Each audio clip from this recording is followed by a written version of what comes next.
Baker's World is probably one of the most well-designed simulators on Roblox right now, so why is nobody talking about it? Because no one is playing it. Let's go over why.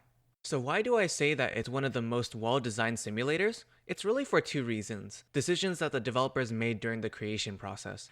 The first one is simple. There's no inventory limit. You could have millions of materials in your backpack and still be running around collecting more. This keeps the player collecting rather than having to teleport back every couple of minutes or so for no other reason other than to empty their backpacks. The second thing has to do with the way that they handle material collection. Instead of the first person being the only person to collect the material, it starts a timer above it, and if you collect the material before the timer disappears, you also collect the material. This makes it less frustrating to play with other people in the same area, as you're not actively competing for the same resources. So now that I have the positive out of the way, let's go over why this game is dead.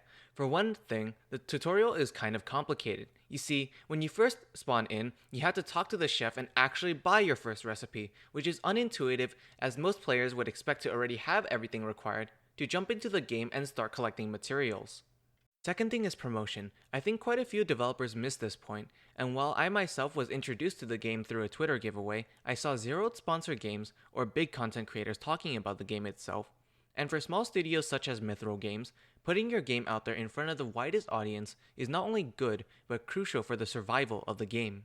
Third is content. Simply put, there isn't enough to do in the game before it was released. The gap between the pet loot boxes is simply too big, and most players would probably get bored of the game before reaching the next big milestone.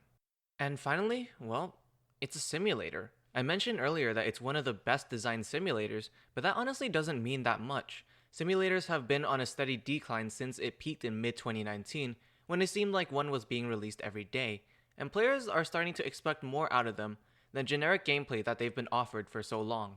But those are some of my thoughts on why the game isn't performing well. What are your thoughts on simulators in general, and if this game, if you've played it? Let me know in the comments down below. And as always, I am MacAndSwiss, the most Asian brony on the internet, and I will see you all next time.